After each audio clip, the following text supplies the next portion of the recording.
In 1713, the Englishman magazine ushered a new word into the English language, orrery. It was taken from the name of the Earl of Orrery, who put up the money to build a machine like this, a mechanical depiction of the Earth's movement in the solar system.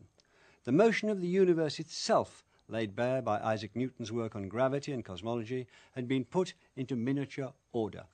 An age of reason was attempting to bring order to everything around it.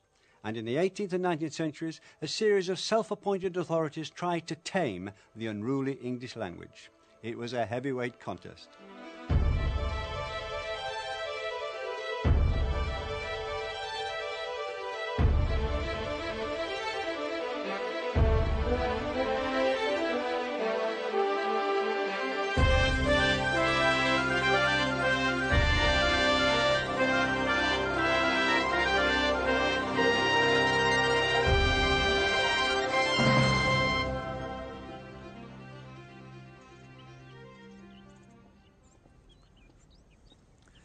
The Age of Reason, which began in the late 17th century, was born out of years of massive political upheaval in Britain. It had seen civil war, during which the King left London and set up court here at Christ Church College, Oxford. The war made familiar such words and phrases as Roundhead and Cavalier, plunder, iconoclast, cabal, regicide, Lord Protector, Commonwealth, Restoration, Papist, Nonconformist, keep your powder dry, and warts and all, a lexicon of faction and dispute, often mortal. The philosopher John Locke was educated here at Christ Church and lived through this turmoil. He developed his greatest work in the 1670s and 80s, an essay concerning human understanding. In it, he argued that better use of language could put an end to disputes and factionalism. If the definition of words could be agreed and misunderstanding avoided, peace would naturally follow. It's a wonderful example of rational idealism. Did John Locke, a man of such supreme intelligence, really believe that by getting the language clear and the arguments stripped to basic simplicities, then, as he put it, disputes would end of themselves? Clearly he did. There is blind faith here at the heart of what seems pure reason. It's a fascination in this story, though. The men of Locke's calibre did think that, in effect, language was the master of life. Perhaps it could rule everything.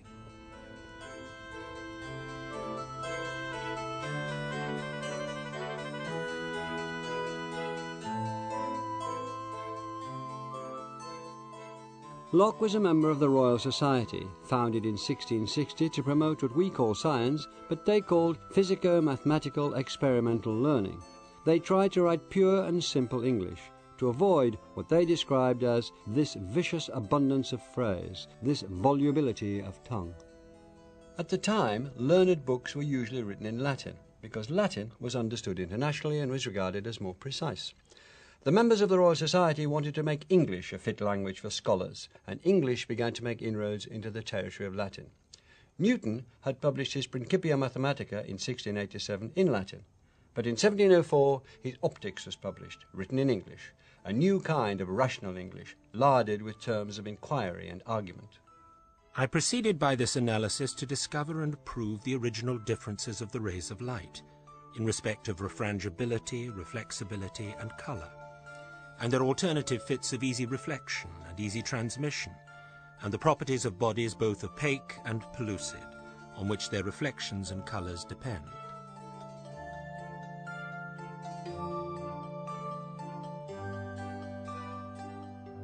Here was a new vocabulary of reason and investigation. Refrangibility and reflexibility were words coined by Newton to allow him to describe his experiments with refraction and reflection. Transmission had been used before to mean passing from one place to another. Newton changed its meaning to describe passing through a medium. And opaque had meant unlit for 200 years before the 17th century changed it to mean not allowing the passage of light. The word lens had only been coined a decade before Newton used it in his book, and as he reported his observations, he also gave English the terms indistinctness and well-defined. The scholars were reframing, redefining, and refashioning the language. They made it part of their apparatus, and there's another word that took on its meaning as the equipment for an experiment during this period. There appeared to be a growing and general confidence in the state of English. Printing presses were no longer licensed, and they had spread and proliferated. For the first time, daily newspapers were being printed and circulated. Reports of events around the globe went into the hands of ordinary people. The fashionable meeting places of the day were the coffee houses. It was in places like this that people read and talked about the news. This one sold coffee until just a decade ago. Now it serves up stronger fare. Printed English had become part of the fabric of daily life, as it had never been before. Here's the first issue of the Daily Current for March the 11th, 1702. The news comes from the War of the Spanish Succession, that the French have sent over 20,000 troops to Italy. There was a massive appetite for this news. Joseph Addison told the readers of his magazine, The Spectator, that different papers cooked the same news in different ways, and that no one could bear to leave coffee houses like this one before they'd read all the different versions. But coexisting with the exuberance of Grub Street and the coffee houses, possibly as a result of it, there was a deep anxiety about the state of the English language. There was no Royal Society here protecting English from vicious abundance of phrase and volubility of tongue. There was no John Locke pressing the case for agreed definitions and clarity of meaning. The greatest worry was that English itself was changing. The poet Geoffrey Chaucer was still revered 3 centuries after he'd written the Canterbury Tales, but by then he'd become difficult to understand. The satirist Jonathan Swift, writer of a series of bogus travel diaries we know today as Gulliver's Travels, voiced his concern.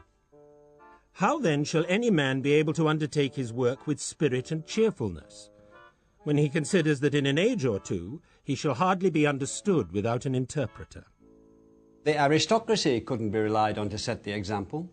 Swift hated the vulgar liberties, as he saw it, that they were taking with the English language, the way they clipped vowels out of words or abbreviated them, rep for reputation, pos for positive, incog for incognito, and the one that survives as standard English today, mob, from the Latin mobile vulgus, the common people. In coffeehouse society, elegant English was supposed to consist of long Latinate words. These shortenings were considered crude. And Swift also hated what he thought of as merely modish words like banter, bubble, bully, cutting, shuffling, palming, and sham. Swift found a model in the classical languages, Latin and Greek. Those languages, it was thought, had survived because they never changed. They were carved in stone. Swift would save English by arresting it, putting an end to changes. He would take control of English and take it away from the anarchy of the upper-class bloods and their slang. In 1712, Swift proposed the foundation of an academy for correcting, improving and ascertaining the English tongue. The academy would replace the aristocracy. Ascertain was the big word. English was to be fixed, ascertained, forever. No matter that the French and Italians already had academies that had failed to halt changes in their languages, Swift's determination was ferocious. One critic sneered that he was attempting the impossible, and he said, "May as well set up a society to find out the grand elixir, the perpetual motion, the longitude, as to fix our language beyond our own times." Well, he was wrong about longitude. Swift even took his case to court and proposed his scheme to Queen Anne, saying that only classical English would endure to report her glory. But she died 2 years later, and her place on the throne was taken by George I, the German king, who spoke little English and cared about it even less. Swift's plans were dead. But English fielded another champion, an intimidating scholar, the monarch of London wits, a beacon of his age, a savage melancholic, and, like Isaac Newton, an effortless eccentric.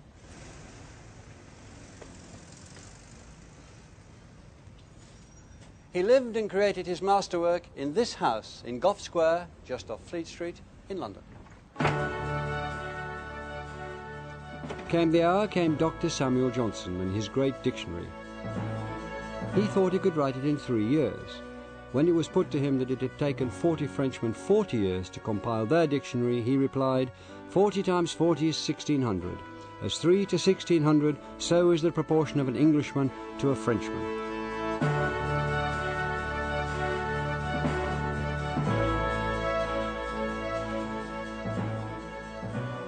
In fact, it took him 7 years, and this is where he did it.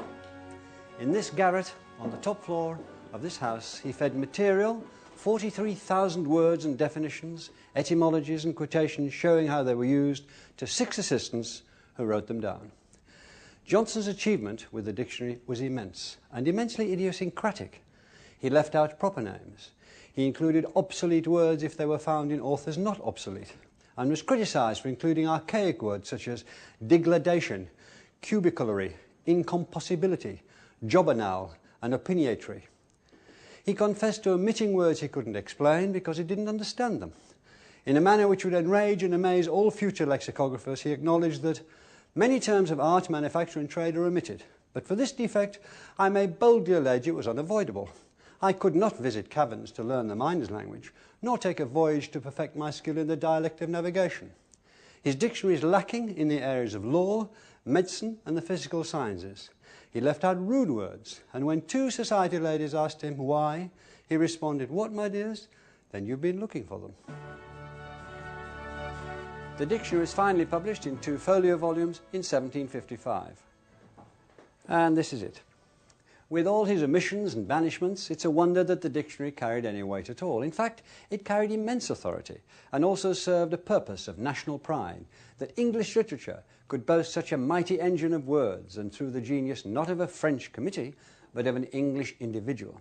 We like that, and the personality of that individual shines through, willful, prejudiced and learned. The dictionary becomes an autobiography, a portrait of an age, and a book that remains entertaining way beyond its useful life as a tool. Though it has to be admitted that as a tool it doesn't stand up by modern standards. Some of its etymologies, accounts of the origins of words, are questionable, and its definitions don't always shed light. Kolf, a convulsion of the lungs velicated by some sharp serosity.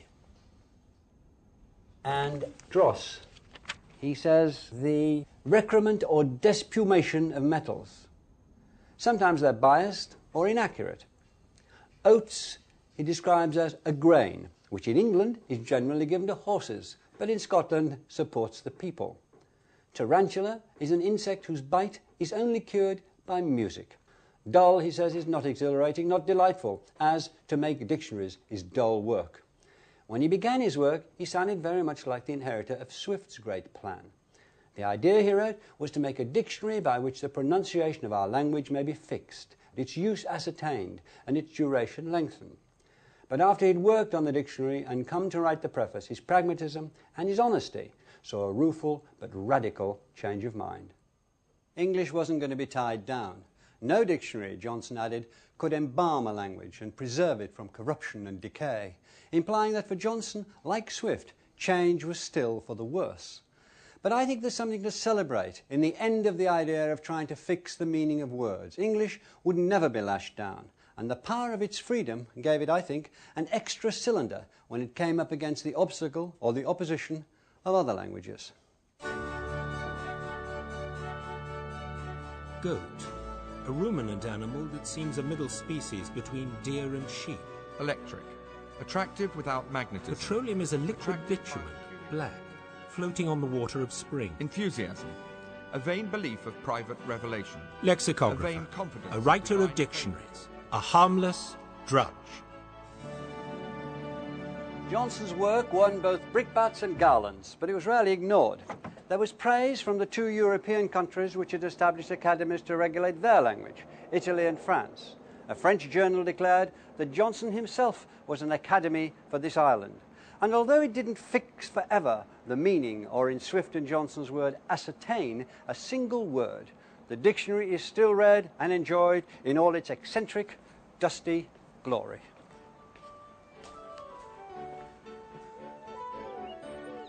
The second half of the 18th century was an age when nature itself was being put into classical order by landscape gardeners like William Kent here at Rasham in Oxfordshire, and a host of grammarians, led by Robert Louth, wanted to do the same to the English language. From now on, things were different from, but certainly not different to, the old individual freedoms. In some ways, they added clarity. In other ways, they created pedantry. Between you and I was outlawed. Between you and me was now the only way. Comparatives were to be used with a pair of objects and superlatives with more. The better of two, but the best of three. Incomparables like perfect, unique or round weren't to be qualified, so you should no longer be more unique or less perfect. Lie and lay were distinguished from each other, as were will and shall. Perhaps surprisingly, Louth recognised that a preposition was permissible to end a sentence with, though avoiding it was more elegant. That where two ways of using language existed, one must be wrong. They carved a single path through the thickets of English grammar, and they began to turn their attention to vocabulary. There were attempts to ban popular words and phrases, words such as fib, banter, bigot, fop, flippant, flimsy, workmanship, self-same, despoil, nowadays. Furthermore, wherewithal, subject matter, drive a bargain, handle a subject and boast an argument. All of them had to be wiped out. Hating English words and phrases isn't as common as liking them, but the flying squads of opposition are always with us, and sometimes let it be welcomed. Today, some people object to what they see as the misuse of hopefully, as I do, instead of I hope, to the way decimate is losing its meaning of to reduce by a tenth, or the use of ahead of instead of before. There's a sense in which they can't fail and they can't succeed either, because English will find its own words. The language itself, through usage and natural selection, will see what is survivable and what will not survive.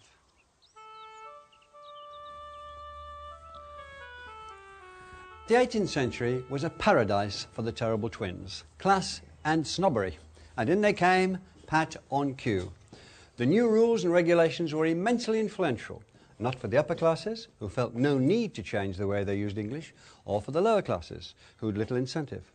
But the growing middle class, or the growing number of people who wanted to be middle class, regarded knowledge of the rules as the key to joining polite society, a badge of entry to the club. One typical example was William Cobbett, who became famous as the author of Rural Rides. He was a lower middle class boy who took a copy of Louth's grammar and taught himself the rules. And he put his reasons bluntly. Without understanding grammar, he wrote, you can never hope to become fit for anything beyond mere trade or agriculture. It's impossible for you to write correctly, and it is by mere accident that you speak correctly. And pray bear in mind that all well-informed persons judge of a man's mind until they have other means of judging by his writing or speaking. Writing or speaking. The word police were also turning their attention to the spoken word.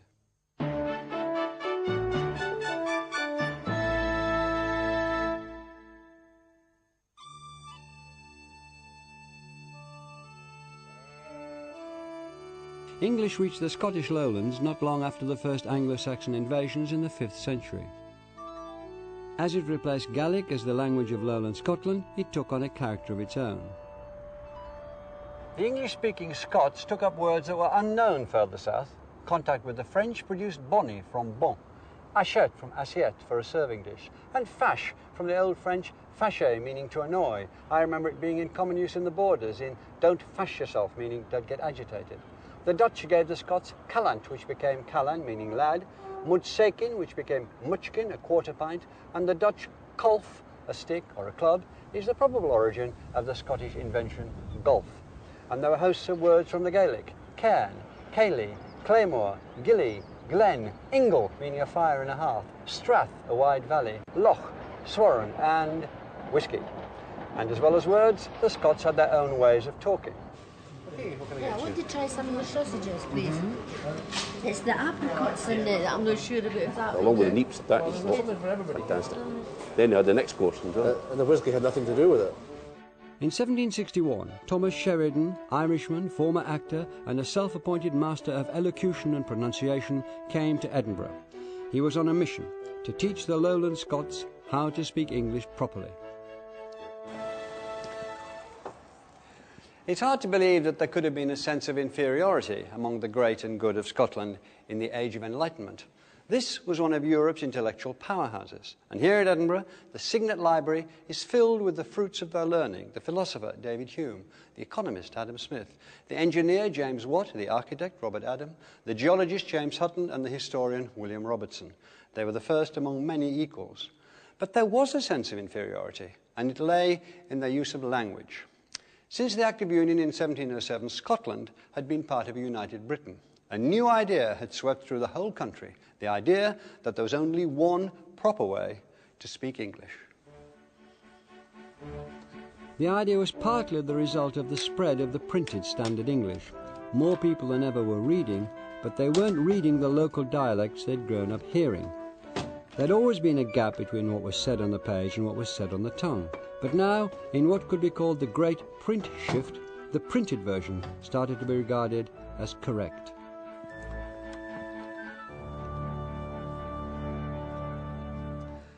In short, the best spoken English was increasingly supposed to sound like the best written English. But what did written English sound like? And who decided? One simple idea was that words should be spoken with all the written letters sounded, which was fine as long as you could read, but it outlawed those clipped pronunciations that Swift had so hated. It put waistcoat back in favour instead of waistcoat, for example, and put chimney back where many people prefer to say chimley. But it was no help in deciding how to pronounce the A in fast, bath or last. Fast, bath or last, long or short. Both had champions, and the argument has lasted from the 18th century to the present day. And what about the many inconsistencies of English spelling? The relationship between sound and spelling in English is a nightmare. Our written system isn't phonetic to the point of being antiphonetic. There are, for instance, at least 7 ways of representing what for most people is the same vowel sound, E. Free, these, leaf, field, seas, key, machine. What do we do? Or take the letters O-U-G-H in Cough, tough, through, thorough, bow, thought. The same 4 letters, 6 different sounds. Dr. Johnson had omitted pronunciation from his dictionary and wrote that trying to fix it was like trying to lash the wind. But that didn't deter others. The Irish actor, Thomas Sheridan, spotted the need for a national elocutionist. He seized the role. Sheridan's first and crucial book was published in 1756, hard on the heels of Dr. Johnson's dictionary. He called it significantly British education. Not English, an education. No messing about with ways of speaking or pronunciation. He went for the key and jugular word. If you wanted to say what you said in the best way, then what you needed was an education. And this book, this man, could provide it, which remarkably he did. Sheridan toured England, lecturing to appreciative middle-class audiences, and then he was invited here to Edinburgh by David Hume, Adam Smith, and other members of the city's leading debating club, the Select Society. Pronunciation is a sort of proof that a person has kept good company, and on that account is sought after by all who wish to be considered as fashionable people or members of the beau monde. The task was the last that the past master could grasp, but one can't mark his charm harmfully. Sheridan hit a nerve. The Scots intellectuals were worried about appearing uneducated. The task was the last that the past master could grasp, but one can't mark his charm harmfully. OK, let's hear you all together. Look at the cookbook. Look at the cookbook, said the cook, as he took the pullets and put them in the nook. Sheridan's great idea was that if everyone spoke in the same way, they would talk to each other as equals. Of course, it didn't work. The new standard immediately divided people into those who copied it and those who didn't. Look at the cookbook, said the cook, as he took the pullets and put them in the nook.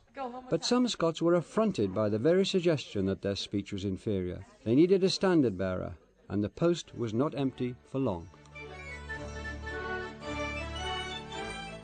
Robert Burns was born in 1759 to a poor tenant farmer and worked as a ploughboy until he was 15. He loved women to excess, he loved Scotch, he loved Scots.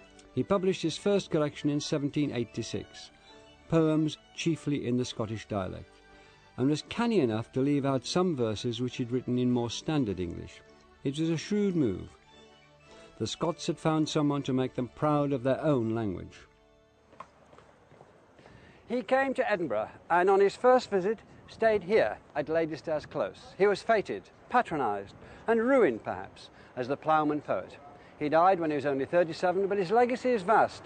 400 songs, some of which are recognised as masterpieces, the Lee Rig, Tam O'Shanter and the Red, Red Rose. 10,000 came to pay their respects at his funeral, and that was only the beginning of a reputation which is kept alive wherever Scots with even a smattering of literature meet to talk of Scotland, drink whisky, and toast the ladies and the haggis in Burns's tongue. Fair fa your honest sonsy face, great chieftain o' the puddin' race, aboon the ma ye tak your place, paints triper therum. We'll argue wordy o' a grace as long as my erum.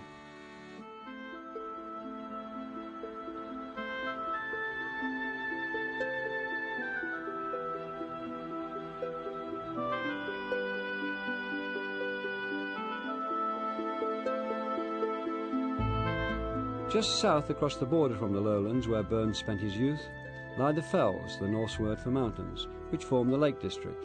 They nursed and nourished another poet who sought out the common experience, William Wordsworth.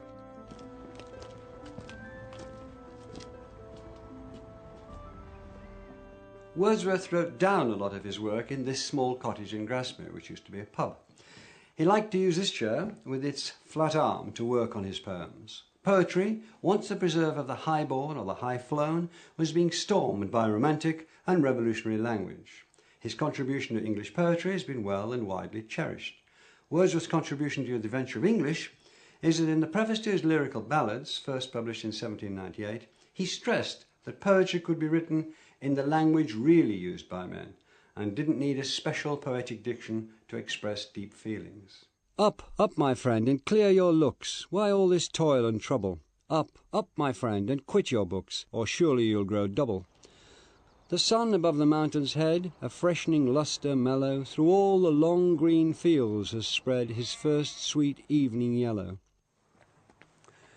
Wordsworth and his sister Dorothy planted their garden here behind the cottage, with wildflowers they found on their walks rather than with cultivated hybrids.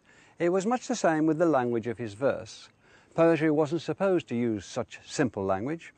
Dr. Johnson had said it clearly. The most splendid ideas drop their magnificence if they're conveyed by words used commonly upon low and trivial occasions, he said.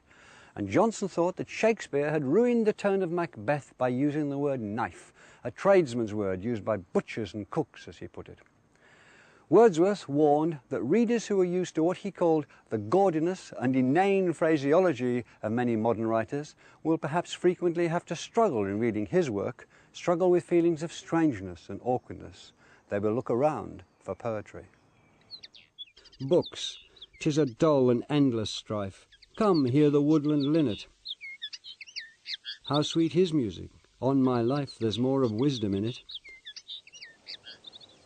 And hark, how blithe the throstle sings, and he is no mean preacher. Come forth into the light of things, let nature be your teacher.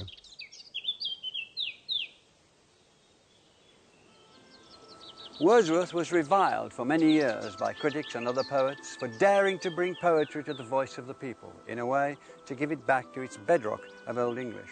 A few years before, in 1790, Thomas Paine had written The Rights of Man, also in the plain style, to demonstrate that simple language could carry precise thought. That a work of such influence on political ideas, and a young poet who is to exercise even greater influence on poetic practice, should agree, opened up what's become a major thoroughfare for the English language. Despite its exhilarating taste for excess, obscurity and the arcane, its promiscuous nature now led English poetry in prose to the depth of meaning and feeling and nuance which could be mined from plain English. It's possible to imagine a world without the influence of Paine, Wordsworth and their followers, and one of its aspects would be that a language separate from ordinary English was the only language in which high thinking and profound feeling could be expressed. There's a sense in which Wordsworth kept English true to its old, tried and tested self. He saved and celebrated and gave lasting literary energy to the ancient language of ordinary speech. One impulse from the vernal wood may teach you more of man, of moral evil and of good than all the sages can. Meanwhile, away from Wordsworth's simple rusticity, among fashionable and elegant society, how you spoke was a key to your social standing, and nowhere was more fashionable than Bath. If you could not talk properly here, you were inviting ridicule. Richard Brinsley Sheridan, son of Thomas the Elocutionist, set his comedy The Rivals here, and gave us one of the most ridiculous speakers of English in its history. There, sir, an attack upon my language. What do you think of that? An aspersion upon my parts of speech. Was ever such a brute? Sure, if I reprehend anything in this world, it is the use of my oracular tongue and a nice derangement of epitaphs. The glorious Mrs. Malaprop, under full sail, putting the wrong words in the right places. Her name comes from French mal à propos, meaning inappropriate. It entered the dictionary in 1849 as malapropism. Make no delusion to the past, she says, and she's as headstrong as an allegory on the banks of the Nile. She could represent Sheridan's dig at his father, Thomas's pedantry, but she's also a reflection of a society in which the education of women was widely thought to be unnecessary. But that was changing. Richard Sheridan's grandmother had had no education, but his mother was an accomplished writer. At the turn of the 19th century, more and more women were reading as well as writing. Subscription libraries were making books widely and cheaply available to more and more readers.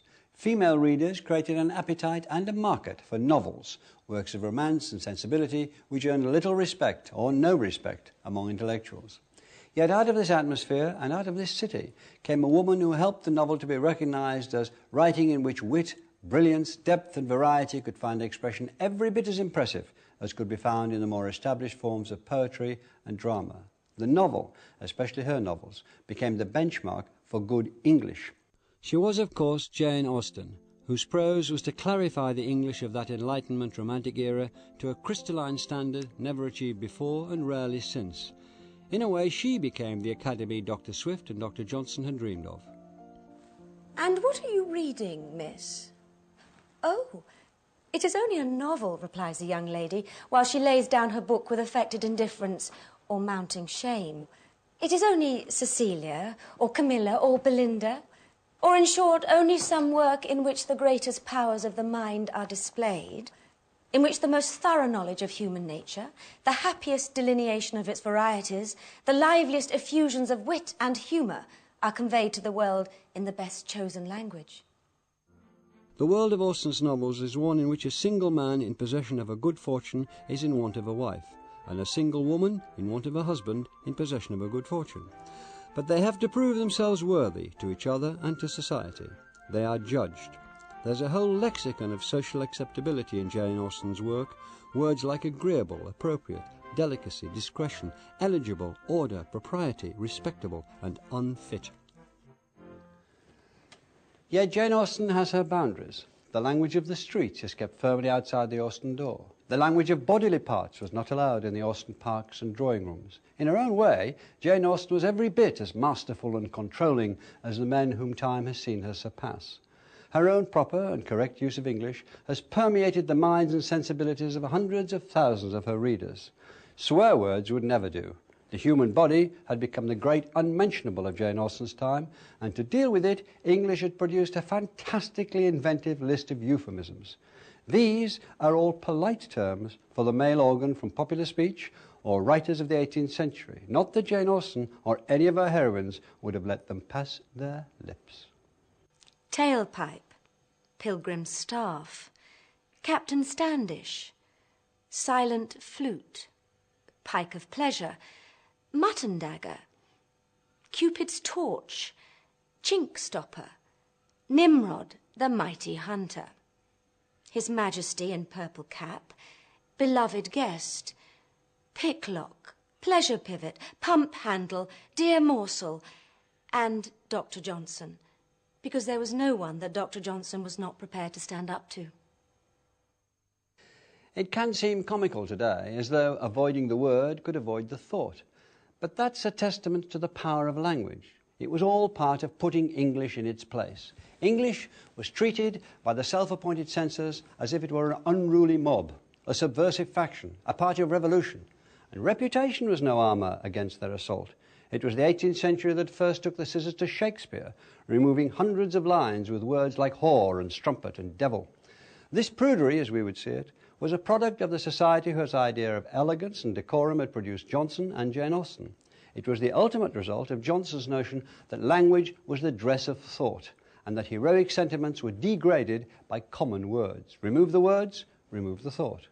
But English wasn't going to lie down. Johnson, remember, had also objected to the use of trade terms. Trade terms had no place in Jane Austen's world, but trade terms were about to reinvigorate the English language.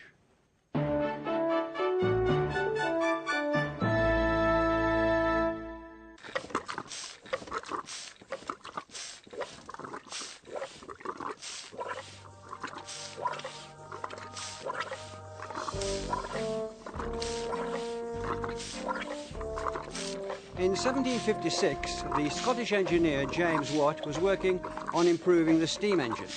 This is a model of one of his designs. Watt was very tight-lipped about his ideas, but one of his friends reported the work to another of his friends. The condenser's the thing. Keep it but cold enough and you may have the perfect vacuum, whatever be the heat of the cylinder.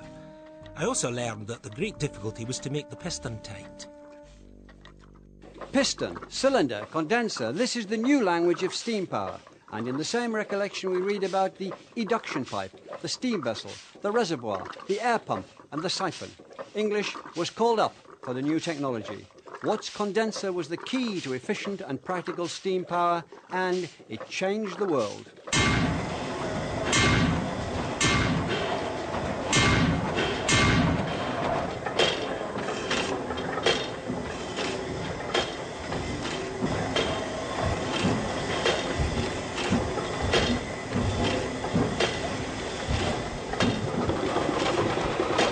The Industrial Revolution had arrived. The machines of the 19th century are still a great attraction, as we can see here at the Museum of Science and Industry in Manchester. But now they're historical curiosities. Then they were the cutting edge of technology. In 1851, the great exhibition of the works of industry of all nations opened in the purpose-built Crystal Palace in London's Hyde Park. It was a display of manufactured goods of all kinds, and the greatest attraction was the machine hall. Queen Victoria was an enthusiastic visitor. In a lengthy and acutely observed diary entry she wrote, "Excessively interesting and instructive. Here was every conceivable invention." Here were some of the industrial world's and the English language's newest arrivals. Hydraulic power, centrifugal pump, lithograph, electroplating, dynamograph, and grandest of them all, anhydrohepsoterion, which cooked potatoes in their own juice. Practical inventions frequently roped in familiar terms. The men who built the machines were often clock and watchmakers by trade, and they brought their language with them. Wheels, teeth, pinions, leaves, pivots. Beasts of burden lent their names to the mechanical beasts which were replacing them. There was the donkey engine, which had its output measured by the new standard of horsepower. In the cotton mills there was Samuel Crompton's spinning mule, and other inventions including the roving billy and the spinning jenny, which may be derived from the common names for male and female animals, as in billygoat and jenny ass. But the classical languages, Latin and Greek, were also employed by scientists, either through diffidence or wishing to claim a distinction for their discipline which matched anything in antiquity. They took the Greek terms logos, meaning word, and nomia, meaning distribution, and named new fields of enquiry, ologies and onomies, like biology, petrology, taxonomy, morphology, paleontology, ethnology, gynecology, histology, carcinology, agronomy, geonomy, phytonomy, and entomology. In the first part of the 19th century, these islands had become the world's leading scientific and industrial nation, and the language became an engine which drove it forward. Engine is a word with a long history in the English language. For instance, in the Middle Ages it meant skill or talent. Then it became a machine, a weapon or a snare. Now it became part of the steam engine or the locomotive engine. And then in 1829 the word locomotive itself shifted and stood alone as a noun. The railway brought new meaning to a whole set of words. Track and line were both applied to the metal rails. Their junctions became points. Coach, carriage and wagon all left the road and rode the rails, while lorry began its life as a railway word and made the journey in reverse. Stations had been places for ships and troops before the word was first applied to the building behind me, Liverpool Road Station, here in Manchester.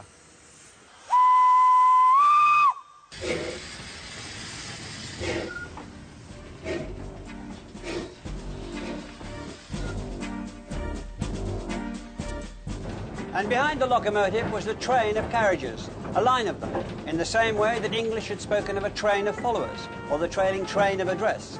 Within 10 years of its first use, the train meant the locomotive as well as its carriages. The world was on the move, taking words and their meanings with it. What chance now of the 18th century ideal of ascertaining or fixing it, when words were dealing with so much that was new?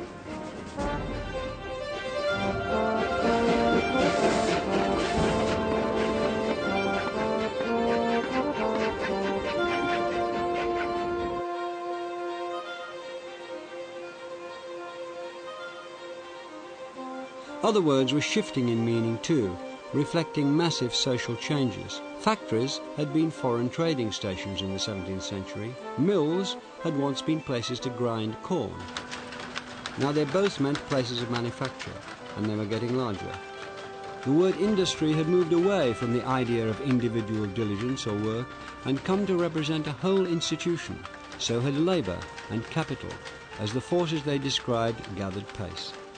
These aren't simply changes in the meaning of words, they represent changes in people's lives, hundreds of thousands, millions of them. In the mills, it was often children who took the cans of cotton fibre from one machine to the next. If output slowed down, blame was levelled at the child who carried the can. Some workers, like those at Quarrybank Mill at Stile, were fortunate. They had model cottages built for them. But tens of thousands learned a new word, a word that English picked up off the London streets, from the slang of the poor, and that word was slum. The economic miracle of the Industrial Revolution was also a curse. There was squalor and poverty on a scale never seen before in cities, especially in London. English was using a new word to describe social status. Instead of old terms like degree, status or rank, it now had class.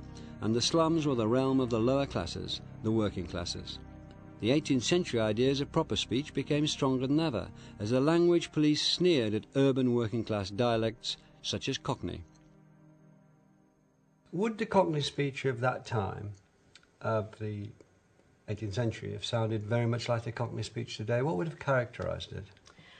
Typical features would have been the alternation of f and th. So, for example, a pronunciation like bath would have been very characteristic of Cockney of that time, as opposed to bath, which would actually have been a much more refined pronunciation of what we now would say as bath.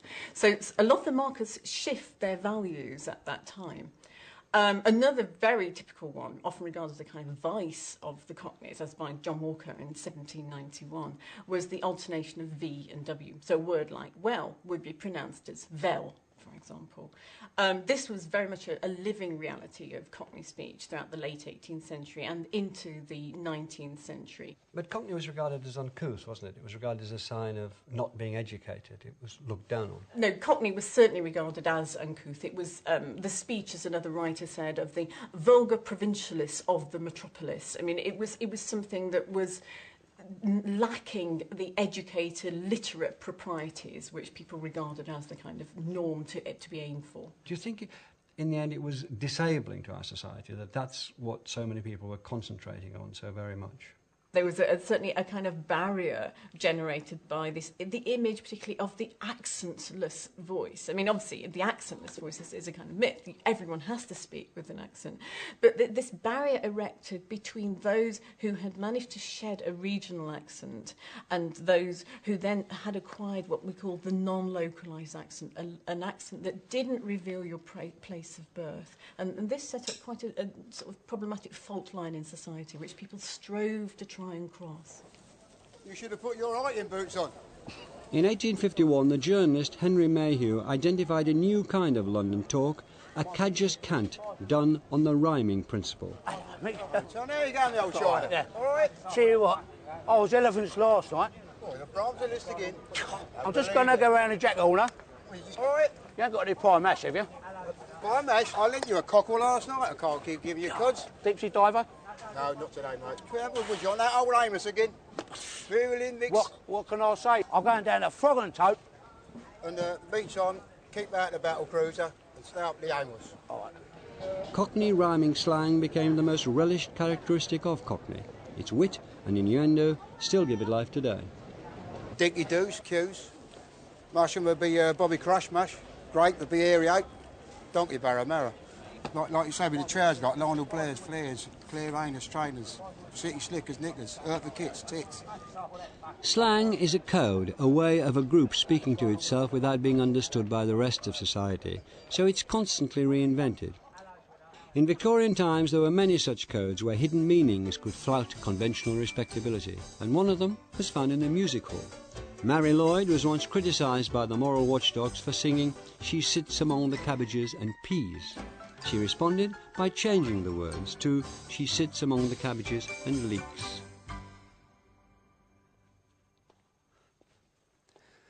"200 years after John Locke's call for meanings to be defined and clarified, none of the self-appointed guardians of English had been able to tie it down. Words continued to change, to take on new meanings, to hide their true faces behind a mask of respectability.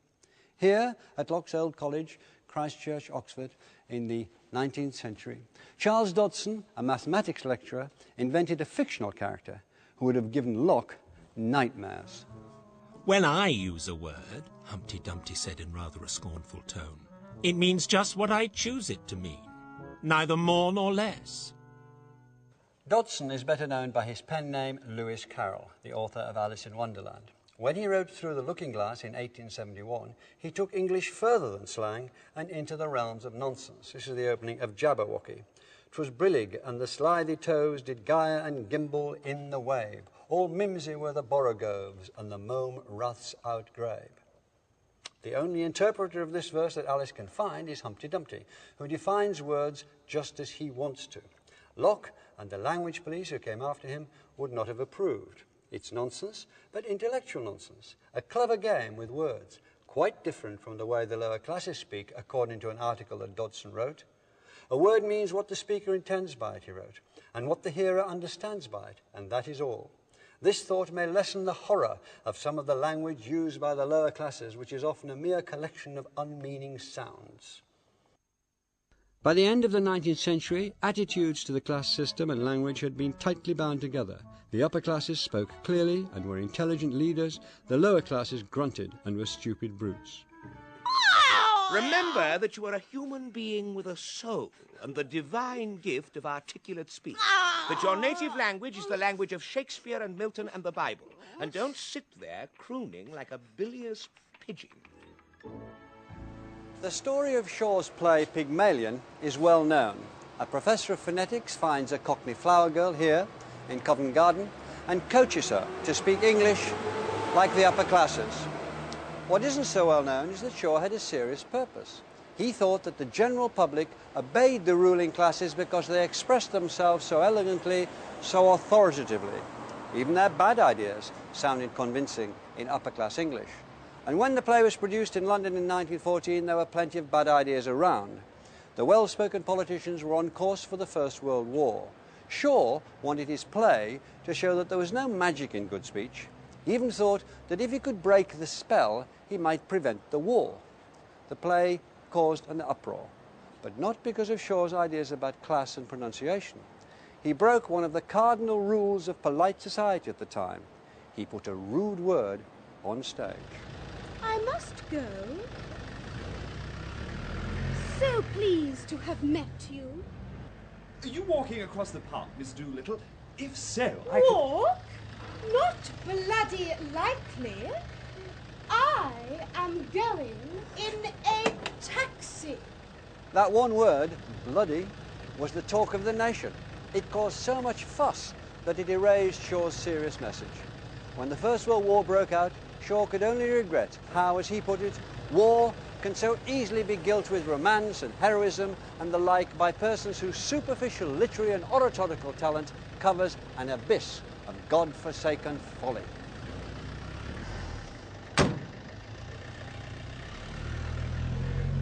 Two centuries previously, the Age of Enlightenment had dreamed of order and of a unified language, ending conflict. But it was the First World War that would begin the long decline of the social order and its idea that you were a better person if you spoke proper English.